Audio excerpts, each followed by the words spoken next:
අයිබෝන් හැම දෙනාටම අදත් ඔගොල්ලෝ එකතු වෙලා ඉන්නේ ඉන්ද ලූප් පොඩ්කාස්ට් එකත් එක්ක. අද මාතෘකාව මම මෙහෙම කියන්නම්. ඔගොල්ලෝ ඕස්ට්‍රේලියාවට මයිග්‍රේට් වෙලා ඕස්ට්‍රේලියාවට හරි මොනම විදේශ රටකට හරි මයිග්‍රේට් වෙලා ඉන්නවා නම් ඔයගොල්ලන්ට දරුවෝ ඉන්නවා නම් දෙමව්පිය හැටියට මම හිතන්නේ මේ වැඩසටහන බලන එක ඉතාමත්ම වැදගත් වෙයි. අද අපිත් එක්ක එකතු වෙන්නේ මානසික රෝග විශේෂඥවරයෙක් ඕස්ට්‍රේලියාවේ මෙල්බන් නුවර වාසය කරන ඩොක්ටර් දනුජ මහේෂ්. අයිබෝන් ඩොක්ටර්. අයිබෝන් චන්දි. ඩොක්ටර් මට මුලින්ම කියන්න අපි මේ මාතෘකාවට යන්න කලින් ඩොක්ටර්ගේ කියන්නේ ඕස්ට්‍රේලියාවේ දැන් කොච්චර කාලයක්ද? චන්දි මම ලංකාවේ විශේෂඥ මානසික රෝග පිළිබඳ විශේෂඥ වෛද්‍යවරයෙක් විදියට 2014 පුහුණුව අවසන් කරලා ඊට පස්සේ ඕස්ට්‍රේලියාවට ඇවිල්ලා ඕස්ට්‍රේලියා ප්‍රදේශ ගිහින් මම මුලින් බ්‍රිස්බේන් හිටියා. ඊට පස්සේ තවත් ස්ටේට්ස් කීපයක ඊට පස්සේ තමයි මම මෙල්බර්න් වැඩ කරන්න ගත්තේ. අතරතුර කාලේ ඇතර මම ලංකාවෙත් අවුරුදු ගාණක් සේවය කරා. ඊට පස්සේ මම 2021 ඉඳලා නැවතත් ඕස්ට්‍රේලියාවේ ඉන්නවා. දැන් ඇතර මේ කාලේ මම රටවල් දෙකේම මානසික රෝග විශේෂඥ වෛද්‍යවරයෙක් විදියට වැඩ කරනවා. ලංකාවේ සහ ඕස්ට්‍රේලියාවේ රටවල් දෙකේම සේවය කරනවා. I think ඒක නිසා මම නිතර ගොඩක් ට්‍රැවල් කරනවා. ඉතින් ඒ වගේ වෙලාවක තමයි ඇත්තටම චන්දිගේ මේ ප්‍රෝග්‍රෑම් එක ඇත්තටම හරි වැදගත්. චන්දි ගෙනාපු මාතෘකාව මම හිතන්නේ එතනට ගියොත් අපි මුලින්ම මේ මට දවසකට ලංකාවේ හිටියත් WhatsApp වලින් එහෙම නැත්නම් මේ ඕස්ට්‍රේලියාවට ආවත් කෝල්ස් ගොඩක් එනවා. සමහර ගොඩක් අය මම අඳුරන්නේ නැහැ. අඳුරන අයගෙන් එන කෝල්ස් මේ හැම කෝල් එකකටම උත්තරේ මං හිතන්නේ මේ විනාඩි 45 පැය කාලය ඇතුළත තියෙනවා. රයිට්. හරි. ඕකේ. ඩොක්ටර් අපිට සඳහන් කරා අපි මොකද්ද මං හිතන්නේ ඔයගලන්ටත් තේරෙනවා ඇති අපි මොකද්ද කතා කරන මාතෘකාව කියලා. අපි මේ විදේශ රටකට මයිග්‍රේට් වුණාට පස්සේ අපි ළමයිත් එක්ක එනකොට අපිට මුහුණ දෙන්න වෙන ප්‍රශ්න ළමයින් කොයි විදියටද ළමයිම හිතන මුහුණ දෙන්න ප්‍රශ්න ඒ ඔක්කොමත් එක්ක අපි මේක හරියට හැන්ඩල් කරනවාද? ළමයාව අපි අපේ දරුවව අපි හරි විදියට හැන්ඩල් කරනවාද? ගොඩක් මාසෙකට එකක් හෝ දෙකක් අපිට අහන්න ලැබෙනවා කනගාටුදායක ආරංචි. ඉතින් මේ සියලු දේ හින්දා තමයි අපි අද මේ මාතෘකාව ගැන කතා කරන්න හැදුවේ. ඒ කියන්නේ මේ ජෙනරේෂන් කන්ෆ්ලික්ට් එකක් තියෙනවා කියලා අපිට තේරෙනවා.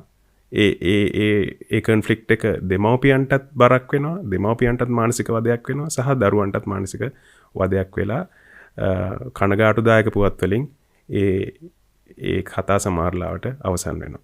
ඉතින් අපි ඒක අවම කරගන්න, ඒක නැති කරගන්න අපි මොනවාද කරන්න ඕනේ, සහ අපි දැනගත යුතු දේ මොනවාද කියන එක ගැන අපි අද ඩොක්ටර් දනුජත් එක්ක කතා කරන්න බලාපොරොත්තු වෙනවා. හරි ඩොක්ටර්, පටන් ගන්න මට කියන්න මේ ඕස්ට්‍රේලියාවේ මේ ජෙනරේෂන් කන්ෆ්ලික්ට් එක ඩොක්ටර් කොයි විදිහට දකින්නේ? මේක ඇත්තටම දැන් අපි මේ ජෙනරේෂන් දෙකක් අතර අපි කතා කරන දෙමව්පියන් ජෙනරේෂන් එක ඒ වගේම දරුවන්ගේ මේ දෙක අතර කොන්ෆ්ලික්ට් එකක් අපි කොච්චර දැන් ඔබ මේක සමහරලාට පිළිගන්න කැමති වුණත් අකමැති වුණත් තනියම හිතලා බැලුවොත් මේ වෙලාවේ ඇත්තටම මගේ ගෙදරත් මේ කොන්ෆ්ලික්ට් එක තියෙද කියලා 14% පොඩි ගානක නැති වෙන්න පුළුවන්. නමුත් බහුතරය ඒක එහෙමයි. ඔව්. උත්තරේ ඔව්. මොනවා හරි ප්‍රශ්න ටිකක් තියෙනවා. ඉතින් මේක ඕස්ට්‍රේලියාවට වඩා ලංකාවේ වෙනස්ද? අපි ලංකාවෙන් මයිග්‍රේට් කරාම ඕස්ට්‍රේලියාවට විතරක් විශේෂිත වූ කාරණා ටිකක් තියේද මේ? ඒ කියන්නේ අපේ දරුවෝ සහ දෙමව්පියන් අතර ඒකටත් උත්තරේ ඔව්. ලංකාවේ ප්‍රශ්න නැතුව නෙමෙයි. ලංකාවේ වෙනම ප්‍රශ්න ටිකක් තියෙනවා. වෙනස් මුහුණුවරකින් එනවා ඕස්ට්‍රේලියාවට.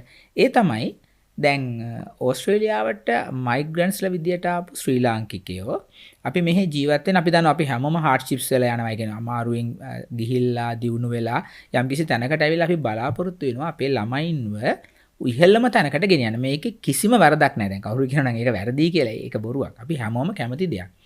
කොතනද කොන්ෆ්ලික්ට් එක එන්නේ? අපිට මේ කල්චර්ස් දෙක අතර ප්‍රශ්නයකට මැදිහත් වෙනවා. වැඩිපුරම මේ ප්‍රශ්නෙට මුහුණ දෙන්නේ ඔබගේ ආදරණීය දුව පුතා. ඒ කියන්නේ දැන් අපි ගෙදර ඇතුලේ තියෙන්නේ ශ්‍රී ලංකන් කල්චර් එක. බොහොමයක් අයගේ 99%ක් මේක ශ්‍රී ලංකන් කල්චර් එක. කියන්නේ කන බොන දේ ඉඳලා කතා බහ කරන දේ ඉඳලා බලන නිවුස් එකේ ඉඳලා ප්‍රෝග්‍රෑම් එකේ අම්මලා තාත්තලා කැමති ඒ ශ්‍රී ලංකන් කල්චර් එකේ ජීවත් වෙන්න. නමුත් ඔබ නිකමට හරි හිතුවද දැන් ඔබ මේ ශ්‍රී ලංකන් කල්චර් එක ඇතුලේ අපි භාෂාව වෙන්න බල හැමදේම එහෙම ඉඳලා එළියට යන ළමයා කොයි වගේ තැනකටද යන්නේ කියලා. එයාට සිද්ධ වෙනවා ඉස්කෝලේදී එහෙම නැත්නම් යුනිවර්සිටි එකේදී වෙනත් තැනකදී Tamanගේ යාළුවොත් එක්ක ඉන්නකොට මික්ස් වෙන්න මේ ඕස්ට්‍රේලියාවේ තියෙන කල්චර් එකත් එක්ක. දැන් ඔබ හිතනවාද හොඳ කල්චර් එක ලංකාවේද ඕස්ට්‍රේලියාවේද නැහැ. ඒකට එහෙම උත්තරයක් නැහැ. මේ කල්චර්ස් දෙක අතර හොඳ නරක ඕන දෙයක් තියෙන්නට පුළුවන්. ළමයා මේ දෙක අතරදී අතරමං වෙනවා. මම යාළුවොත් එක්ක ඉන්නේ කොතනද? එතකොට ගෙදරාවම කොතනද? එහෙනම් මම තෝරාගන්නේ මොකද්ද කියන එක චන්දි. මෙන්න මේ අතරමං වීම තමයි ගැටලුව. මට හිතෙන්නේ ඒ කියන්නේ අපි පේරන්ට්ස්ලා හැටියට අපි කරන්න ඕන දේ තමයි ඒ දරුවාගේ ෂූස් වලට බහැලා බලන එක. කියන්නේ අපි හිතුවොත් අපිව කොහේ හරි රටකට ගෙනහිල්ලා අපි ඔය ඉස්කෝලේ යවනවා කියලා අපි ඒගොල්ලෝ කියලා හිතලා හිතුවොත් එතකොට අපි ඒ වෙනම වටපිටාවක ඉන්නකොට අපිට දැනෙන දේ මොකක්ද කියන එක ගැන අපි නිකන් ඉමැජිනේෂන් එකකට ගියොත් මට හිතෙනවා එතනදී අපිට ඒ ළමයාගේ මානසිකත්වය තේරුම් ගන්න පුළුවන් කියලා. පැහැදිලිවම අපි ළමයාගේ මානසිකත්වය තේරුම් ගත යුතුමයි. හේතුව අපි ළමයෙක්ගෙන් දෙයක් බලාපොරොත්තු වෙනකොට අපි හිතනවා ළමයාට දෙන්න පුළුවන් බාහිර ඒ කියන්නේ ෆිසිකල් කම්ෆර්ට් එක උපරිමම දුන්නාම හැමදේම හරියනවා කියලා. එහෙමනම් ඉතින් ඇත්තටම අපි දන්නවා ෆිසිකල් කම්ෆර්ට් එක උපරිමම දෙන්න පුළුවන් රටක් ඕස්ට්‍රේලියාව කියලා කියන්නේ විශේෂම ලංකාවට සාපේක්ෂව. එහෙම වෙලා නැහැ. එහෙමනම් සල්ලි ගොඩාක් තියන අයගේ දූ දරුවෝ ඉතාමත්ම ඉහළට ඉගෙන ගන්නට ඕනේ අචීව් කර ගන්න ඕනේ දේවල් නෑ. ඒක එහෙම නෙමෙයි. අපි ළමයාගේ මානසිකත්වය තේරුම් ගන්නට ඕනේ. මොන දේ දුන්නත් ළමයාට අවශ්‍ය දේ අපි දෙනවාද කියන එක දැන් අපි අද වැඩසටහනේ ඇත්තටම කතා කරන්නේ ඉස්සරහට ඒ ළමයාට අවශ්‍ය දේ මොනවද කොහොමද ඒ දේ දෙන්නේ කියන එක ගැන. මෙන්න මේ දේ දන්නේ නැති වුනහම දෙමාපියසා දරුවන් අතර ඇති වෙන ගැටනේ ප්‍රතිඵලයක් විදියට තමයි අපි මේ දකින ගැටලු සියල්ල මේ අපි දකින මේ තරුණ ළමයින්ගේ ඇති වෙන්නේ. හරි. එහෙනම් ડોක්ටර් ඊළඟට මට කියන්න මේ දෙමෝපියන් අතර තියෙන මිස්අන්ඩර්ස්ටෑන්ඩින්ග්ස් මොනවද? ඒ කියන්නේ මේ ළමෙක් ඕස්ට්‍රේලියාවේ හරි වෙන රටක මේ වැඩෙනකොට හැදේ වැඩිනකොට ඒගොල්ලෝගේ තියෙන මිස්අන්ඩර්ස්ටෑන්ඩින්ග්ස් මොනවද? ඔයා හිතන විදිහට. වැදගත්ම දේ තමයි දෙමෝපියෝ හිතනවා ළමයින්ව වෙස්ටර්නයිස් වෙලා කියලා. ඒ කියන්නේ ළමයි අපි කියන දේ අහන්නේ නැහැ. අපට රෙස්පෙක්ට් කරන්නේ නැහැ. අපට ඔබීඩියන්ට් නැහැ. එතකොට ළමයි අපට ඕන දේ නෙමෙයි කරන්නේ ළමයි ඒගොල්ලන්ට ඕන දේ කරන්න කියන එක මිස්අන්ඩර්ස්ටෑන්ඩින් එකක්. මම මේක පැහැදිලි කරන්නම් මොකද සමහරවිට මේ වචන වලින් කිව්ව ගමන්ම ඔබට හිතෙන්නට පුළුවන් නෑ ඒක එහෙම නෙමෙයි කියන එක. නෑ මම කරුණෙන් කරුණ පැහැදිලි කරන්නම් අපි හිතන දේ නෙමෙයි. ඇත්තටම වෙන්නේ අපේ මිස්අන්ඩර්ස්ටෑන්ඩින් එකක් තියෙනවා ළමයා නරක් වෙලා කියලා. ළමයා මේ අපට ඕන විදියට ඉන්නේ නෑ වෙස්ටර්නයිස් වෙලා කියලා. ඇත්තටම වෙන්නේ ළමයා සර්වයිවල් එකට පුදුමාකාර ස්ට්‍රගල් එකක් කරනවා. ඒ කියන්නේ ඒ ළමයා ඇඩැප්ට් වෙන්න හරි අමාරු දෙයක් නේ. පෑම් පෑට ඩිෆරන්ට් කල්චර්ස් වල ඉන්නවා කියන එක. ගෙදර ආවම එක එක්ස්පෙක්ටේෂන් එකක් එළියට බැස්සම තව එකක්. මම පුංචි උදාහරණයක් කියන්නම්. පහුගිය දවසක තාමත් බරපතල විදිහට මේ ප්‍රශ්නේ ඇත්තටම අර මේ චන්දි කියන වගේ අර අවාසනාවන්ත සිදුවීමක් දක්වා යන්න ගිහිල්ලා ඊට මෙහා කෙලවර කරගන්න පුළුවන් වුණා. මේ වාසනාවට ඒ දරුවගේ සහ දෙමාපියන්ගේ. ප්‍රශ්නේ තමයි ස්ලීප් ඕවර් එක. දැන් අපි දන්නවා අපේ මෙහි රටේ ළමයි ග්‍රේඩ් 8 9 10 ඔහොම වුණාම ස්ලීප් ඕවර් එකට යන්න කියලා. ඉතින් වෙනත් ගෙදරකට යන්න. මෙතෙන්දී ගොඩක් දෙමව්පියෝ කියනවා නෑ ඒක එන්න බෑ. අපේ කල්චර් එකේ එහෙම නෑ. ඔයා තාම පුංචි ළමෙක් තාම බෑ අපිට වෙනත් ගෙදරක ගිහිල්ලා යාළුවොත් එක්ක නිදා ගන්න දෙන්න, අර ඩේ එකක් ගත කරන්න දෙන්න බෑ කියලා. ඉතින් මේක දැන් ළමයට මාර ප්‍රශ්නයක් වෙනවා එළියට ගියාට පස්සේ මේ ඇයි මට අම්මා දෙන්නේ නැත්තේ? එතකොට මෙහෙන් යාළුවෝ කතා කරනවා, යාළුවෝ මට විහිළු කරනවා. මොකද මම කරන්නේ කියලා. ඒ ළමයා තරහක් ඇති කරගන්නවා අම්මා තාත්තා එක්ක. මේගොල්ලෝ මට මගේ නිදහස දෙන්නේ නැහැ මට ආදරේ නැහැ. මොකද ළමෙක් කියලා කියන්නේ ළමෙක්නේ, මැචුව කෙනෙක්නේ. එයා ඒක ගන්නෙම මට ආදරේ නැහැ කියලා. දැන් මේකෙන් කියන්නේ ස්ලීප් ඕවර් එකක් දෙන්න ඕනද නැද්ද කියන එක නෙමෙයි. ඒක අපි වෙනම කතා කරන්න ඕන කාරණාවක්. ඒක දිය යුතුයි කියන තැන නෙමෙයි කියන්නේ. නමුත් අපි ළමයාව තේරුම් ගන්නට ළමයාගේ ෂූ එකට බහැලා එයාට කොහොමද එළියට ගියාට පස්සේ මූණ දෙන්න වෙන්නේ කියලා.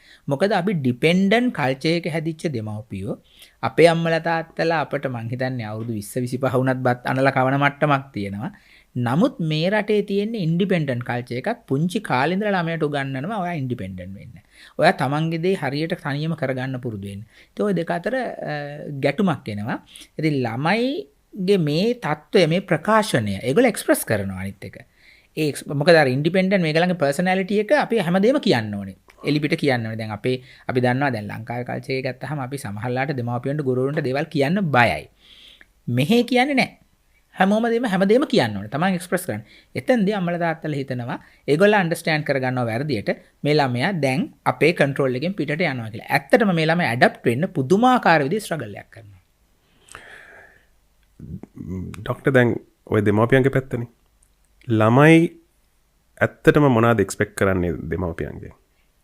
ඔව් ඒක තමයි ඇත්තටම මම හිතන්නේ මේ ප්‍රෝග්‍රෑම් එක කතා කරොත් එimhe වැදගත්ම මේ ප්‍රශ්න විදිහට මම හිතනවා මේ දෙමාපියෝ දන්නවනම් ඇත්තටම ළමයා මොනවද එක්ස්පෙක්ට් කරන්නේ කියලා. පළවෙනිම දේ තමයි ඔබේ දරුවා ඔබෙන් බලාපොරොත්තු වෙන දේ ඔබ හරියටම දන්නවනම් ඇත්තටම මෙහෙම ප්‍රෝග්‍රෑම් එකක් කරන්න අවශ්‍ය වෙන්නේ නැහැ. මේ ප්‍රශ්නයක් නෑ මෙතන. කියන්නේ මොනවාද ඇත්තටම දරුවෝ ඉල්ලන්නේ දෙමාපියන්ගේ. අපි වැරදියට හිතනවා දරුවෝ ඉල්ලන්නේ ලස්සන ගයක්, ඒගේම හොඳම ස්කෝලයකට යන්න පුළුවන්, සමහර ප්‍රයිවට් ස්කූල් එකක් වෙන්න පුළුවන්, හොඳ වාහනයක් දෙකක් ගෙදරට තියෙන එක සහ අර ෆිසිකල් කම්ෆර්ට් එක කියලා. ඇත්ත තරුණ ළමයි හරි ආසයි මේ දේවල් වලට. නමුත් ඇත්තටම ළමයි ඉල්ලන්නේ ඊට වඩා එහාගේ දේවල් ටික. ඒක ළමයාට සමහරලාට එක්ස්ප්‍රස් කරගන්න බෑ. මට මේකයි ඕන කියන එක. අපි මැචුව මිනිස්සු විදියට අපි පරණතයි විදියට අපි දැනගන්නට ඕනි. මොනවද ඇත්තටම අපේ ළමයා ඉල්ලන්නේ? මොකද දෙමව්පියෝ තරම් දරුවෝ ගැන දන්න කිසි කෙනෙක් නැහැ. මං ගොඩක් වෙලාවට මේ දරුවොත් එක්ක වැඩ කරනකොට මං දෙමව්පියන්ට සවන් දෙනවා. හේතුව දෙමව්පියෝ තමයි දරුවව හොඳටම අධ්‍යයනය කරලා තියෙන්නේ. එතකොට දරුවන්ට ඕන කරන්නේ දෙමව්පියන්ගෙන් හොඳ ගයිඩන්ස් එකක්. ඒ කියන්නේ මේ ගයිඩන්ස් කියන වචනේ කන්ට්‍රෝල් කියන වචනේත් එක්ක සෑහෙන වෙනස් වචන දෙකක්. අපි කන්ට්‍රෝල් කරන්න හදනවා. නමුත් දරුවට ඕන වෙන්නේ ගයිඩන්ස් එකක්. දරුවත් එක්ක කොහොමද දරුවට පෙන්නලා දෙන්නේ මාර්ගය? මෙන්න මෙහෙමයි කියන එක. ඊළඟ කාරණාව තමයි දෙවෙනි කාරණාව. දරුවෙකුට අවශ්‍ය වෙනවා හොඳ සවන් දෙන්නෙක්. ඒ කියන්නේ හොඳට ලිසන් කරන්න පුළුවන් අම්මා තාත්තා. මොකද දරුවන්ට ප්‍රශ්නයක් ආවහම කියන්න කෙනෙක් නැති වෙනවා. ඒගොල්ලන් වෙන කෙනෙක් තෝරගන්නේ යාළුවෙක්, එහෙම නැත්නම් වෙනත් කෙනෙක්, එහෙම නැත්නම් සමහරලාට දැන් නම් අලුත්ම තත්ත්වය තමයි දැන් AI. ඉතින් කාට හරි කතා කරලා බලනවා මේ ප්‍රශ්නෙට උත්තරේ මොකද්ද කියලා. එහෙම අවශ්‍ය වෙන්නේ ඔබ ඔබේ දරුවාට නිවැරදිව සවන් දෙන්න පුළුවන් විදිහේ අම්මා තාත්තා කෙනෙක්. එයාගේ හොඳ යාළුවෙක් වෙන්නේ නැති එක. මේක ඊළඟ කාරණාව තමයි දරුවෙකුට අවශ්‍ය වෙනවා මේ අර ඉමෝෂනල් සේෆ්ටි කියන එක. මොනවා හරි ප්‍රශ්නයකදී මොකද ජීවත් වෙනකොට විශේෂයෙන්ම තරුණ ළමයින්ට ප්‍රශ්න එනවා. ඒ ප්‍රශ්නවලදී Tamanට තනියම විසඳ ගන්න තේරෙන්නේ නැහැ ඒගොල්ලන්ට. ඒකත් ඇත්තටම අර මැචුරිටි එක නැති ගම නිසා. ඒගොල්ලන්ට අවශ්‍ය වෙනවා මේ ඉමෝෂනල් සේෆ්ටි කියන එක. අපේ ප්‍රශ්නයක් කතා කරගන්න, දුකක්, කනගාටුවක්, තරහවක් පිට කරගන්න හොඳ වටපිටාවක්, පරිසරයක්. ඒක තමයි ගෙදර ඇතුලේ හැදෙන්නට ඕන, විශේෂයෙන්ම දෙමාපියෝ මැදිහත් වෙලා කෙරෙන්නට ඕන. මෙන්න මේ කියන කාරණාවල් තමයි ඇත්තටම අර බාහිරව දෙන සැප සම්පත් වලට අමතරව දරුවාට ප්‍රශ්නයක් වුණාම බය නැතුව ජජ් කරන්නේ නැතුව කතා කරන්න පුළුවන් අම්මා තාත්තා කෙනෙක්. අනිවාර්යෙන්. එතකොට ડોක්ටර් දැන් මේ anxiety, depression, identity issues කොච්චර දුරට මේ ඕස්ට්‍රේලියාවේ ඉන්න දරුවෝ අතර තියෙනවද මේ ප්‍රශ්න? ඔය ඇත්තටම ස්ට්‍රෙස් කියන එක ගත්තොත් ස්ට්‍රෙස් කියන එක අපි හැමෝටම තියෙනවා. ඉතින් නමුත් දැන් වැඩි වෙලා තියෙනවා. මේකට හේතු විදිහට අපි දකිනවා ගොඩක් වෙලාවට මේ ළමයින්ට තියෙන මේ කමියුනිකේෂන් ප්‍රොබ්ලම්. ඒ කියන්නේ ළමයා කමියුනිකේට් කරන්න පුළුවන් ළමයට ගොඩක් ළමයින්ට. නමුත් කමියුනිකේට් කරනකොට මේ එන්ඩ්ස් දෙකක් තියෙනවා ළමයාගේ පැත්තෙන් වගේම සහ අනිත් පැත්තේ. ඒතර අනිත් එන්ඩ් එක පිළිබඳව ළමයාට පොඩි ගැටලුවක් තියෙනවා. ළමෙක් අනිවාර්යයෙන්ම තෝරගන්නේ අම්මා තාත්තා තමයි මුලින්ම. නමුත් එයාට හිතෙනවා නම් අනිත් එන්ඩ් එක ලිසන් කරන්නේ නැහැ, මාව ජජ් කරනවා නම් එතකොට ළමයා ඒක කමියුනිකේට් කරන්න නැතුව පස්සට එනවා. ඒ පැත්තෙන් එන එක්ස්පෙක්ටේෂන් එක ඩිෆරන්ට් නම්. එතකොට සහ ඒ පැත්තෙන් කන්ට්‍රෝල් එකක් නම් එන්නේ. ළමයකට කැමති නැති නිසා ළමයක ඇතුලේ තියාගන්න. ඇතුලේ තියාගන්න එක්ස්ප්‍රස් කරන්න නැති වෙන්න ළමයාගේ ඇතුලේ ඇන්සයිටි කියන එක ඩෙවලොප් වෙන්න පටන් ගන්නවා. ඇන්සයිටි එකේ ඉවර වෙලා ඊට පස්සේ ළමයට දැන් ඩෙන්ටිටි ඉෂුව එකක් කියලා කියන්නේ දැන් මම කවුද? මම ශ්‍රී ලංකන් ළමයෙක්ද? මම ඕස්ට්‍රේලියන් ළමයෙක්ද? ඒතකොට මම ඉන්න ඕනේ මොන විදියටද? මම කරන්න ඕනේ මොකද්ද? එහෙම නැත්නම් මම මොනවා කරොත් අම්මා තාත්තා සතුටු වෙයිද? ඔය හැමදේම අතර ස්ට්‍රගල් එක නිසා තමයි ළමයෙකුට දෙයක් තෝරගන්න බැරුව ඇන්සයිටි එකක් ක්‍රියේට් වෙන්නේ. මේකට උත්තරයක් නැති වුනහම ඒක ડિප්‍රෙෂන් එකක් දක්වා වර්ධනය වෙනවා. ලෝකේ අපි දකිනවා දැනට රිසර්ච් වලින් පෙන්නලා දීලා තියෙනවා මේ සාමාන්‍යයෙන් ડિප්‍රෙෂන් කියන தত্ত্বය මානසික රෝග අතර ගත්තොත් බහුලවම තියෙන most common illness එක කියලා ડિප්‍රෙෂන් කියන්නේ. ඒ වගේම තමයි ඕස්ට්‍රේලියාවේ කරපු ගොඩක් රිසර්ච් වලින් පෙන්නලා දීලා තියෙනවා විශේෂයෙන්ම ඕස්ට්‍රේලියාවට එන මයිග්‍රන්ට්ස්ලා අතර මේ කියන ඇන්සයිටි ડિප්‍රෙෂන් කියන தত্ত্বය වැඩි කියලා. ඒත් එක්ක මට දැනට දත්ත, ඒ කියන්නේ මෙල්බර්න් වලට තියෙන දත්ත නැහැ. ඒ මයිග්‍රන්ට්ස්ලා අතරිනුත් ශ්‍රී ලාංකිකයෝ එහෙම නැත්නම් අර ඒෂියන් පොපියුලේෂන් එකට කරලා තියෙන ශ්‍රී ලාංකිකයෝ අතර කීයද මේක කියන එක. නමුත් පැහැදිලිවම අපිට වටපිටාවේ ඇහෙන්නට දකින්නට සහ අපි දකින අපි එදිනෙදා වැඩ කරන්නේ මේ මිනිසුත් එක්ක ළමයිත් එක්ක. එතකොට අපි දකිනවා මේ ශ්‍රී ලංකන් පොපියුලේෂන් එකේ ප්‍රශ්න වැඩි කියන එක. ඉතින් ඒක ඇන්සයිටි ડિප්‍රෙෂන් දක්වා ගිහිල්ලා අවසානයේ අර කියන වගේ විටින් විට අපි අහන්න ලැබෙනවා අපි අහන්න ආස නැති අවාසනාවන්ත සිදුවීම්. අපි ඇත්තටම පුළුවන් නම් ඒක මිනිමයිස් කරනවා. ඒකම ඒක 0 වලට පල්ලෙහාට බස්ස ගන්නට ඕනේ. right. මේ කමියුනිකේෂන් ප්‍රශ්නේ කියන්නේ අඩු කරගන්න මේ කන්ෆ්ලික්ට්ස් අඩු කරගන්න මොනවාද ඩොක්ටර් සජෙස්ට් කරන්නේ? කොයි වගේද? මම දන්නවා ඒක ලොකු ඒරියා එකක්. ඒක සහ ඒක පුද්ගලයාගෙන් පුද්ගලයාට සහ මේ පවුලෙන් පවුලට වෙනස් වෙනවා. but commonly අපිට මේ ගැන කතා කරන්න පුළුවන් නම් කොයි විදිහටද ඩොක්ටර් එකද?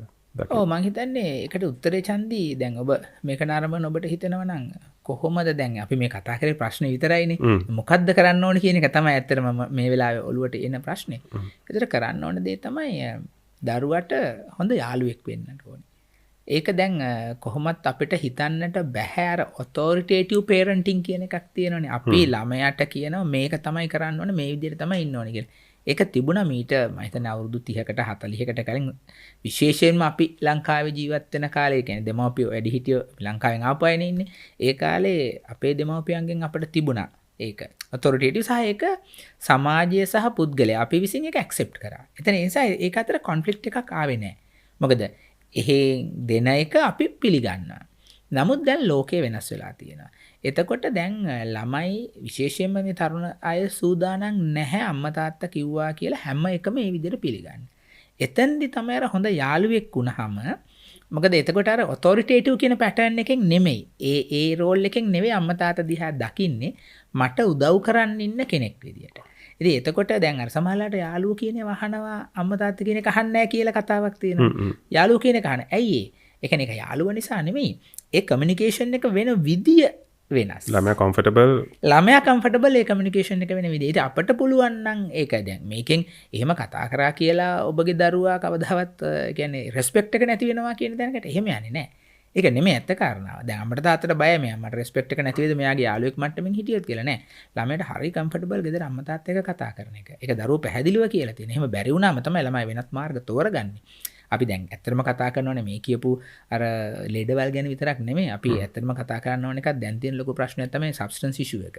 ළමයි මොනවාද ගන්න වර්ග මත්ද්‍රව්‍ය වර්ග අපි නම් වලින් කතා කරන්නේ නැහැ. නමුත් ඒ කියන தත්ත්වයට පවා සමහරලාට ළමයි යන්නේ අර තමන්ගේ තියෙන මේ ප්‍රෙෂර් එක ඇන්සයිටි එක එහෙම නැත්නම් තමන්ගේ තියෙන ප්‍රශ්න ටික කතා කරගන්න බැරි වුණා. ඒ නිසා හොඳ යාළුවෙක් වෙන එක පළවෙනි උත්තරේ තමයි දරුවට සමීප වෙන එක. ඉමෝෂනලි සමීප වෙන එක. මේක ෆිසිකල් සමීප වීම නෙමෙයි. උදාහරණයක් ගත්තාම අපි දන්නවා උදේ දිවා රාත්‍රී වැඩ කරනවා අම්මා තාත්තලා. උදේ යනවා, හවස එනවා, ආයෙ තව වැඩ කරනවා. ගොඩක් වැඩ තියෙනවා. ඉතින් මෙහි ඉන්නකොට අපි කියන්නේ වැඩ කරනවා ඉවරයක් නැහැ කියන එක. ඒතර අපි බලාපොරොත්තු වෙන අපි වැඩ කරලා ගෙන සියලුම සල්ලි දීලි වෙරලා ළමයි ටික ඉස්කෝලේට ගිහලා සේරම කරගන්න නැත්නම් ටියුෂන් එකට ගිහලා කරගන්න කියලා නෑ. ළමයෙකුට අවශ්‍ය වෙනවා අම්මා තාත්තත් එක්ක ඉන්න සුන්දර කාලයක්. ඒක විනාඩි 15ක් වෙන්න පුළුවන් සමහරලාට දවසේ. ඔබ කල්පනා කරලා බලන්න මේ වැඩසටහන නරඹන ගමන් ඔබට එහෙම අඩුම ගානේ දවසකට විනාඩි 10ක 15ක කාලයක් තියෙද දරුවෝ එක්ක එකට වාඩි වෙලා තේ එකක් බොන වෙලාවක්. ඒ සමහර උදේ බැරි වෙන්න පුළුවන් හැමෝම දුවන වෙලාවක් උදේට. හවස එහෙම නැත්නම් අඩුම වශයෙන් වීකෙන්ඩ් එකක විනාඩි 15ක් 20ක් තියේද එක ආහාර වේලක් ගන්න. මම හැම වෙලෙම එන්කරේජ් කරනවා අඩුම ගානේ සැටර්ඩේ නැත්නම් සන්ඩේ හරි එක ආහාර වේලක් දරුවොත් එක්ක ගන්න කියලා. අපි දන්නවා Friday night Saturday night parties යනවා අම්මලා එක තැනක තාත්තලා එක තැනක ළමයි තව කාමරයක ඉඳන් සෙල්ලම් කරන. ඒක නැතුව එකට ඉඳගෙන කරන්න පුළුවන් නම් ෆැමිලි එක ඒ විනාඩි 10 15 ඇති ළමයි හුඟක් දුරට සංසුන් වෙන්නේ. ඒක නිසා ළමයාට හොඳ ලං වෙච්ච අම්මා තාත්තා කෙනෙක් වුණා නම් ලං වෙනවා කියලා කියන්නේ මම මේ කියන කාරණා. ෆැමිලි ටයිම් එකක් තියාගන්නට ඕනේ. ඒගොල්ලන්ගේ ප්‍රශ්න කතා කරන්න වෙලාවක් දෙන්න. දැන් මම දන්න එක ෆැමිලි එකක් තියෙනවා මේ ප්‍රශ්න ගොඩක් තිබ්බා. සොලියුෂන් එක බෙහෙත් පෙති නෙමෙයි දැන් අපි සමහරව හිතනවා මේ ડોක්ටර් කෙනෙක් වුණාම බෙහෙත්ම තමයි දෙන්නේ කියලා. දැන් මේ වගේ ප්‍රශ්න වලට බෙහෙත් නෙමෙයි ඇත්තටම තියෙන්නේ. මම ඒගොල්ලන්ට දීපු සොලියුෂන් එක ඔයාලා එන්න හැමදාම ඉරිදා උදේ 10ට සමහරවල් වෙලාවල් වෙනස් වෙනවා තියෙන රාජකාරිය අනුව. වාඩි වෙන්න පැයක් දෙනවා අම්මා තාත්තා ළමයිත් එක්ක වාඩි වෙලා ඕපන් කමියුනිකේෂන් එකක් ඔයා ඩිස්කස් කරන්න ඔයාගේ තියෙන ප්‍රශ්න ටික සතියේ ප්‍රශ්න ටික කියන්න. සමහරට ඒක ඉස්කෝලේ වෙන්න පුළුවන් රිලේෂන්ෂිප් ඉෂුව එකක් වෙන්න පුළුවන් වෙන මොන හරි ප්‍රෙෂර් එකක් වෙන්න පුළුවන්. අපි මේ වෙලාවේ අහගෙන ඉන්න එක විතරයි කරන්නේ. සහ ඒ සොලියුෂන් එකේ තව එකක් තියෙන උත්තරේ ඒ වෙලාවේ කතා කරන්නේත් නැහැ. මොකද ළමයා බයයි උත්තරේ ඒ වෙලාවට මොන වගේ උත්තරයක් වේද කියලා. දැන් ළමයා දන්නවා මම ප්‍රශ්න ටික ඉදිරිපත් කරා. ප්‍රශ්න ටික සබ්මිට් කරා, hina වුණා, කතා බහ කරා, තේ බිව්වා, තමන්ගේ රාජකාරී වලට ගියා. උත්තර අම්මා තාත්තා කතා කළා. පස්සේ හිමීට සොලියුෂන් ටික දෙනවා. ළමයා හැම වෙලේම බයයි ජජ් කරනවට. ඒ නිසා අපි දුන්න සොලියුෂන් එක තමයි අපි මෙන්න මෙහෙම කරන්න කියලා. ඇත්තටම මේ ළමයා හරි කම්ෆර්ටබල් වුණා සහ අම්මා තාත්තට කිට්ටු වුණා. ඒ නිසා එහෙම කිට්ටු වෙන්න ළමයට වෙලාවක් දෙන්න, හොඳට කමියුනිකේට් කරන්න අවස්ථාව දෙන්න, ළමයට ලිසන් කරන්න හොඳට. ඒ ලිසන් කරනවා වගේ මේ ලිසන් කරන හැම වෙලාවෙම සමහරට හිතන්නේදී බරපතල ප්‍රශ්නයක් ඔබ අහයි, ඔබට ඇහි ළමයාගෙන් ඒ වෙලාවේ සංසුන්ව ඒකට සවන් දෙන්න, උත්තරේ හිමීට කතා බහ කරලා දෙන්න පුළුවන්. right. සහ අනිත් එක තමයි ඩොක්ටර් දැන් මෙහි ආවහම ඒ ළමයින්ගේ අපි එක්ස්පෙක්ටේෂන්ස් තියාගෙන ඉන්නවා. මාව ළමගේ ළමයාව ඩොක්ටර් කෙනෙක් කරන්න ඕනේ, ඉංජිනේර් කෙනෙක් කරන්න ඕනේ. ඒ වගේ ලොකු එක්ස්පෙක්ටේෂන්ස් එක්ක තමයි දෙමව්පියෝ ඉන්නේ. එතකොට මේ ඇත්තටම හෙල්දියස්ට් එක්ස්පෙක්ටේෂන් ලෙවල් එක මොන වගේද අපි මේන්ටේන් කරන්න ඕනේ ළමයාත් එක්ක ගනුදෙනු කරනකොට? මෙන්න මෙතන තමයි අපි මං හිතන්නේ මම මේ වචනේ කිව්වොත් වැරදි නැහැ, ඔබ තරහ වෙන එකක් නැහැ මාත් එක්ක, අපි වරද්ද ගන්න තැන. ඒ කියන්නේ අපි ගොඩක් දෙමව්පියෝ ලංකාවෙන් එන්නේ ඇයි? අපි දන්නවා ලංකාවෙන් ආවම කියන්නේ කල්චරල් ඇඩැප්ටේෂන් කියන එක හරි අමාරුයි. ළමයි ගැන නෙවෙයි. දැන් අපි ආවට පස්සේ කොච්චර අමාරුද මෙහි සමහර ලාවට මට මතකයි එක යාළුවෙක් කිව්වා මේ ආපුම කාලේ මගෙත් එකට වැඩ කරන වෛද්‍යවරයෙක්ම ඔයකෝ මේ how are you going කියලා ඇහුවාම වයි බස් කියලා කියනවා කියලා. ඉතින් මොකද ඒ ස්ලැන්ග්ස් වල ඉඳලා ලැන්ග්වේජ් එකද කල්චර් එක ඒකෙන් කොපි එකට මාරු වෙන හැම දෙයක්ම අලුත් දේවල් වෙනවා. ඉතින් ඒක ඇඩැප්ට් වෙන්න අමාරුයි. එතකොට එහෙම ගිහිල්ලා ගොඩක් අමාරුවෙන් ඇවිල්ලා එක තැනකට ඇවිල්ලා අපි මුලදී ස්ට්‍රගල් කරේ නැතත් සමහරලාට සමහර අය ටිකක් අමාරුවෙන් ඇවිල්ලා ඔන්න ස්ටේබල් තැනකට එනවා. එහෙම ආවට පස්සේ අපි එක්ස්පෙක්ට් කරනවා අපේ ළමයි ඒ කියන්නේ highest achievement එකට යයි කියන එක. දැන් මේකේ වරදක් තියෙයි. දැන් මම කිව්වොත් එහෙම නෑ නෑ ළමයින්ගෙන් එහෙම බලාපොරොත්තු වෙන්න එපා කියලා. ඒක අම්මා තාත්තා කෙනෙක්ගෙන් අපිට බලාපොරොත්තු වෙන්න පුළුවන් දෙයක් නෙමෙයි. ඒක සාධාරණයි. ඇත්ත. ඔබ කැමති ඔබගේ දරුවා උපරිම තැනට යනවට. මේක ભેදයක් නෑ ලංකාවේද වෙන රටකද ඕස්ට්‍රේලියාවේද කියන එක. නමුත් අපි කල්පනා කරන්න ඕන දේ තමයි එහෙම ළමයා හැම ළමයෙකුටම පුළුවන්ද එක ඩොක්ටර් කෙනෙක් වෙන්න, ඉංජිනේර් කෙනෙක් වෙන්න, එහෙම නැත්නම් අපි හිතන මෙන්න මේ තැනට යන්න කියන එක. ඒක කරන්න බෑනේ. ලෝකයක් පවතින්නේ නෑනේ එහෙමනම්. ඒතර විවිධ අයට විවිධ දක්ෂතා තියෙනවා. අන්න ඒ දක්ෂතාවලට සුදුසු තැනක් හොයාගන්න ඕන නිසා තමයි මම දන්න විදියට, මම අහලා තියෙන විදියට ගොඩක් අම්මා තාත්තා කියන්නේ ඒ දක්ෂතාවලට නිසි තැනක් අපිට අපේ රටේ සමහර විට හොයාගන්න බැරි වෙන්නට පුළුවන්. ඒක රටේ වැරද්දක් නෙමෙයි. මොකද තියෙන රැකියා අවස්ථා සහ අධ්‍යාපන මේ අවස්ථාවන් වෙනස් නේ මේ රටවල් දෙකක් අතර. එතකොට ඒ නිසා තමයි අපි මෙහෙ ආවේ. අපි මයිග්‍රේට් කරේ මොන ප්‍රශ්න තිබ්බත් ඒක නිසා. ඇත්ත කතාව. සමහරවිට මෙහෙ වැඩි අවස්ථාවන් තියෙනට පුළුවන්. නමුත් එහෙම වැඩි අවස්ථාවන් ළමයාගේ ටැලන්ට් එකට ස්පෝර්ට්ස් වෙන්න පුළුවන්, මියුසික් වෙන්න පුළුවන්, වෙනත් කාරණාවක් වෙන්න පුළුවන්. ඒ ටැලන්ට් එකට සුදුසු තැනක් හොයාගෙන ආපු ළමයා නැවත වතාවක් අපි කියන back to square one කියලා හිර කරනවා academic achievement එකකට. ඊට පස්සේ උදේ 6ට පටන් ගත්තාම රෑ 9, 10, 11 වෙනකන් දිග්ගටම ටියුෂන් එකකට යනවා. අපි දන්න දැන් ටියුෂන් ගැන කතා කරනකොට ඕස්ට්‍රේලියාවේ තත්ත්වය කොහොමද කියන එක මම නැවත වතාවක් කියන්නේ. ඒකෙන් කියන්නේ මේ ටියුෂන් දෙන්න එපා කියන එක නෙමෙයි. ඒතර අපි ළමයව ආයිමත් හිර කරනවා අපට ඕන තැනකට ගෙනියන්න කියලා. ඊට පස්සේ වෙන්නේ අර ළමයාගේ ටැලන්ට් එක. ඇත්තටම ළමයාට ටැලන්ට් එකක් තියෙනවා. ඒක ළමයාට අවස්ථාවක් නැහැ ඒකෙන් ඉස්සරහට යන්න. ආයිමත් ළමයාව ගිහිල්ලා අපි අර පරණ තැන හිර කරනවා. මෙන්න මෙතන තමයි ඒතර දෙමාපියන්ගේ එක්ස්පෙක්ටේෂන් කොතනද තියෙන්න ඕනේ. මුලින්ම හිතන්න ඕනේ හැම ළමයෙක්ම දක්ෂයි. අපේ ළමයා දක්ෂයි. නමුත් දක්ෂ මොනවටද කියන එක දෙමාපියොත් එක්ක ගුරුවරුත් එක්ක හැමෝම එකතු වෙලා කතා කරලා මෙහි කොහොමත් අපි දන්නවනේ අවස්ථාවන් වැඩිනේ. ගුරුවරු විටින් විට කැඳවනවා, කතා කරනවා, ළමයිගේ දක්ෂතා ගැන කතා කරනවා, අඩුපාඩු දුර්වලතා කියන ඒකත් එක්ක අරගෙන ළමයාව ගයිඩ් කරන්න ඕනේ එයා දක්ෂ තැනින් ඉහළටම යන්න කියන එක. මෙන්න මෙතන තමයි අපි වරද්ද ගන්න තැන. right. ඊළඟට ඩොක්ටර් මම අහන්නම් මේ disagreements කියන්නේ මේ ළමයි සහ දෙමව්පිය අතර තියෙන disagreements මේක කොහොමද අපි හැන්ඩල් කරන්නේ? ඒ කියන්නේ දැන් පේරන්ට්ස්ලා හැන්ඩල් කරන්න try කරනවා එක එක විදියට. ඒ කියන්නේ force කරලා by force හැන්ඩල් කරන්න හදනවා ඒ disagreements. ඒක තමයි ගොඩක් වෙලාවට නෑ ඔයා යන්න එපා. sleep over නෑ. අපේ ආය අහන්න එපා. ඔහොම නෙවෙන්නේ. ඉතින් ඒක මම හිතන්නේ අපි සෑහෙන ලංකාවෙන් ආපු දෙමාපියෝ ඒ විදිහට තමයි දේවල් හැන්ඩල් කරන්නේ. ඉතින් මේක ඇත්තටම මොකද්ද හොඳම විදිහ මැනේජ් කරන්න? ඔව් ඒ කියන්නේ දැන් ගොඩක් වෙලාවට අපි දකිනවා මේ දෙමාපියෝ උත්සාහ කරනවා ප්‍රශ්නෙන් පැනලා යන්න. හේතුවේ ප්‍රශ්නෙට සමහරවිට උත්තරයක් නැති ගම නිසා. උත්තරයක් දෙන්න පුළුවන් මොකද ඒ උත්තරේ පිළිගන්න ළමයා මැලි සහ ළමයා තවදුරටත් ප්‍රශ්න කරනවානේ. ඉතින් ඒක නිසා ප්‍රශ්නෙන් පැනලා යන මේ ප්‍රශ්නෙන් පැනලා යන්න ගොඩක් වෙලාවට දෙමාපියෝ තෝරගන්නේ ඒක පැහැදිලි කිරීම නෙමෙයි. ඇග්‍රෙෂන් කියන එක. ඇග්‍රෙෂන් කියලා කියන්නේ verbal aggression සමහරවිට. චන්දි කියලා control. කතා කරන්න එපා ගැන. ඒක එහෙම තමයි. ඒක නියෝගයක්. එතකොට අපි දන්නවා මේ ඕස්ට්‍රේලියාව විතර නෙවෙයි කොයි රටක හැදුනත් ළමයි කැමති නැහැ දැන් නියෝග පිළිගන්න. ඒ නියෝග පිළිගන්න parenting pattern එක, ඒ කියන්නේ ළමයින්ගේ තත්ත්වය දැන් වෙනස්. ඒක ලෝකෙ මෙහෙමයි. එතකොට අපි කොහොමද ළමයාට කතා කරන්නේ මෙන්න මේ කාරණාවේදී? කොහොමද ළමයාව හැන්ඩල් කරන්න කියන එක. පළවෙනි දේ තමයි පුළුවන් නම්, ඒ කියන්නේ ඒක පුළුවන් නම් මේ ඔබ කළ යුතුම ඔබ ළමයාට ආදරේ නම් දරුවාගේ අනාගතය දකිනවනම් මුලින්ම ඔබ සංසුන් වෙන්නට ඕනේ. calm down වෙන්න. ප්‍රශ්නයක් නේ දැන් මේ අපි දකින ප්‍රශ්නයක් ඇති වෙලා තියෙන ගෙදර. මොන හරි දෙයක් ළමයා අහනවා.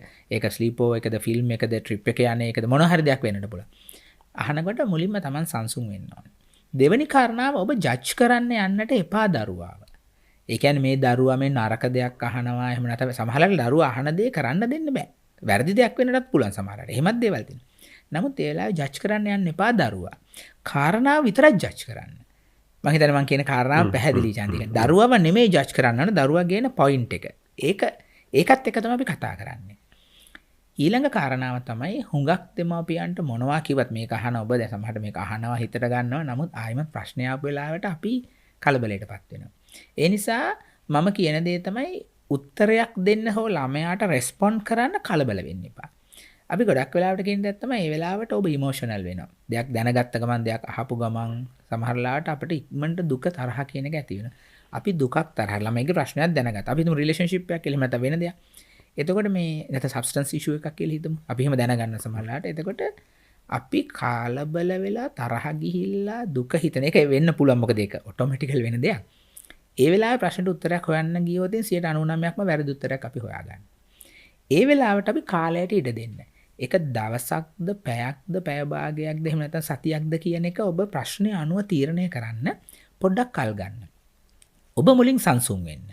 සංසුන් වෙලා කාලයක් අරගෙන ඊට පස්සේ සමහරලාවට තමන්ගේ හස්බන්ඩ් වයිෆ් එක්ක කතා කරා වෙන්න පුළුවන්. එහෙම නැත්නම් තමන්ට හිතවත්ම යාළුවෙක් එක්ක වෙන්න පුළුවන්. ප්‍රොෆෙෂනල් කෙනෙක් එක්ක වෙන්න පුළුවන්. අදහසක් අරගෙන ප්‍රශ්නෙට හොඳ සැලසුමක් එක්ක ඊට පස්සේ දරුවට කතා කරන්න. මෙතනදී මම දන්න මගේ තවත් හිතවත් යාළුවෙක් ඉන්නවා. එයා හරි අපූර්ව දෙයක් කරන හරිම සාර්ථක විදියට එයා ඒක හැන්ඩල් කරනවා.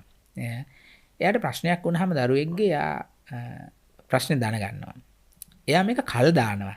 නමුත් ළමයාට කියනවා රයිට් පුතා. එහෙම ප්‍රශ්නයක් තියෙනවා කියලා මම දැනගත්තා. සමහරට අම්මගෙන් වෙන්න පුළුවන්, මල්ලිගෙන්, අක්කගෙන්, අයියෙන් කාගෙන් හරි දැනගත්තා. අපි ඒ ගැන කතා කරන්නට ඕන. අපි ලබන සතියේ කතා කරමු. සමහරවිට එයත් එක කොෆි එකක් බීලා එළිය වෙන සමහරවිට අර ගෙදර ඇතුලේ කතා කරනකොට බය වෙන්න පුළුවන් ළමෙක්. අපි එළියදී කතා කරමු මේ ගැන. ඉතින් එතෙන්දී ළමයා දන්නවා දැන් ප්‍රශ්නයක් තියෙනවා. තාත්තා මාත් එක්ක කතා කරන්න ඉන්නවා. ඒ වගේ මෙයාට බයක් නැහැ. මොකද මේ කලබල කරලා මේ අර ඉමෝෂනල් වෙලා තාත්තා කතා කරන්නේ නැහැ. තාත්තා බොහොම සංසුන්. දවස් කීපයක් ඉඳලා කතා. ඇත්තට මේ දවස් කීපයක් ඉඳලා කතා කරනකොට දරුවා ඒ ගැන හිතලා ඉවරයි. චේන්ජ් කරගන්න එයා සමහර වෙලාවට දවස් 3ක් 4ක් යනකොට මට ඒ තාත්තා කියපු කතාවක් ප්‍රශ්නේ කතා කරන්න දෙයක් ඉතුරු වෙලක් නැහැ කියලා. සමහර ප්‍රශ්න. මොකද ඒ දරුවා ඒක හදාගෙන සමහරවිට තමයි ඇක්සෙප්ට් කරලා දෙයි. ඔව්. ඒක නිසා ජජ් කරන්න නැතුව ඉන්න එක, කාම් ඩවුන් වෙන එක සහ ප්‍රශ්නයක් දෙන ඒ ප්‍රශ්නේ කතා කරන එක සුදුසුම වෙලාව බලන්න ඉඩ දෙන එක, ළමයාට හිතන්න දෙන එක සහ වැදගත්ම දේ ළමයාව කන්ට්‍රෝල් කරන්න නැතුව අපි ළමයාට දෙන්න ඕනේ choices. අපි කරන්නේ ඕඩර් එකක් දෙන එක නෑ. අපිට මෙන්න මේ choices තියෙන ඒකෙන් මොකද්ද හොඳම එක කියලා කතා කරන එක. ඔන්න ඔය ටික කරන්න පුළුවන් නම් ඇත්තටම කමියුනිකේෂන් වල තියෙන මේ අපි කියනවා හොඳ يعني healthy communication වල තියෙන points කීපයක් තමයි අපි දැන් මේ කතා කරේ. ඒකෙන් කීපයක් use කරන්න පුළුවන් නම් මේ ප්‍රශ්න ගොඩක් ඇත්තටම අඩු කරගන්න පුළුවන්. හරි. ડોක්ටර් මම මෙහෙම අහන්න කැමතියි. අපි දැන් අවසාන හරියට අවිලා තියෙන්නේ. ප්‍රෝග්‍රෑම් එකේ මෙහි හැදෙන දරුවන්ව අපි හැමෝම බලන්නේ ළමයව සක්සීඩ් කරන්නනේ. මට එක පොයින්ට් එකක් කියන්න මොකක්ද දෙමව්පියෝ හැටියට අපි කරන්න ඕනේ අපේ ළමයව සක්සීඩ් කරගන්න ඕන. එක පොයින්ට් එකක් විතරක් දෙන්න. ඔව් මේක නරඹන ඔබට මට දෙන්න පුළුවන් එක ස්ට්‍රෝං පොයින්ට් එකක් නම් නැවතිල්ල හිතලා බලන්න. ඔබේ දරුවාගෙන් ඔබ ආලෝකයක් ගන්නට ප්‍රවුඩ් එකක් ගන්නට බලාපොරොත්තු වෙනවා නම් ඔහුට නිදහසේ හිතන්නට කරන්නට ඉඩ දෙන්න. නමුත් ඔබ හැම විටම ගයිඩ් කරන්න ඔහුට හරි දේ මොකක්ද කියන එක. හරි. දැන් දරුවෙක්ට තමන්ගේ දෙමව්පියෝ සතුටු කරන්න ඕන. ඔබතුමා දෙන්න පණිවිඩය මොකක්ද? එක පණිවිඩය. ඔව්. මේක අහගෙන ඉන්න දරුවෙක් නම් ඔයාගේ අම්මා තාත්තා මම විශ්වාසයෙන් කියනවා කවදාවත් ඔයාට නරකක් වැරදි දෙයක් කරන්නට කිසි දෙයක් යෝජනා කරන්නේ නැහැ. සමහර විට ඇත්තටම අම්මා තාත්තා වුණාට ඒ දෙන්න දන්නේ නැතුව ඇති හරියට ඒ දේ කමියුනිකේට් කරන්න. ඒ නිසා ටිකක් යෞන්වියටපත් වෙන දරුවෙක් විදිහට යමක් කමක් තේරුම් කරගන්න පුළුවන් දරුවෙක් විදිහට ඔබ හැම විටම හිතන්න මේ අම්මා තාත්තා හදන්නේ ඔබට උදව්වක් කරන්න මිසක් ඔබට නරකක් කරන්නට තරහක් කරන්නට නෙමෙයි. ඒ නිසා ඒ ගන්න උදව්ව කොහොමද ගන්න කියන එක ගැන අම්මා තාත්තා එක්ක හැම වෙලාවෙම ඕපන් කමියුනිකේෂන් එකකට යන්න. රයිට්. හරි. අවසාන වශයෙන් ડોක්ටර් අවසාන ප්‍රශ්න දෙක. පළවෙනි ප්‍රශ්නේ මේ විදේශගත පවුල් වලට ડોක්ටර් දෙන අවසාන ෆයිනල් මෙසේජ් එක මොකක්ද? ජීවිතේ කියන්නේ හැමදේම සල්ලිවත් යාන වාහනවල එහෙම නැත්තම් ලොකු ගෙවල්වත් නෙමෙයි. ජීවිතේ අවසානයේ තියෙන්න ඕන සැනසීම. අර මොන දේ තිබුණත් අන්තිමට හිතේ සැනසෙලා නැත්තම් අපිට සතුටින් ජීවත් වෙන්න බෑ.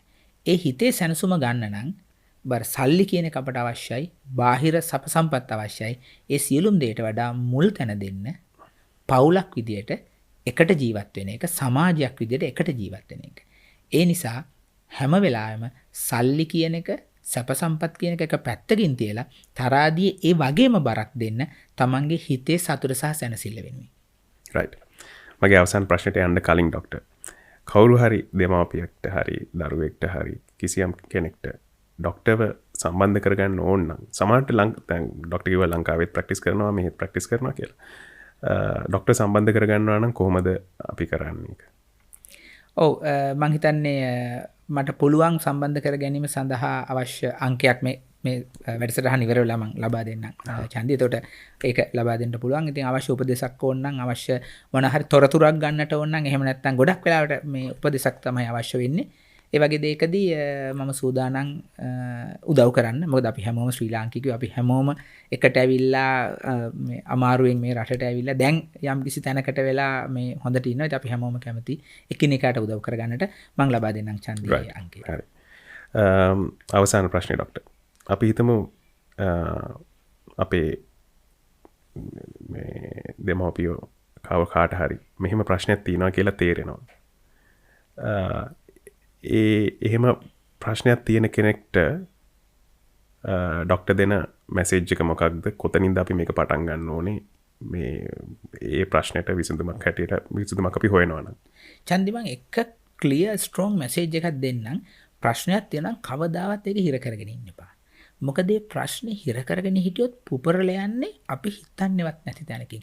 ඒක නිසා ඒ ප්‍රශ්නේ පැහැදිලිවම කතා කරන්න තෝරගන්න යාළුවෙක්ද, ගෙදර කෙනෙක්ද, එහෙම නැත්නම් ප්‍රොෆෙෂනල් කෙනෙක්ද, හෙල්ප්ලයින් එකක්ද කියන එක ඔබ තීරණය කළ යුතුයි.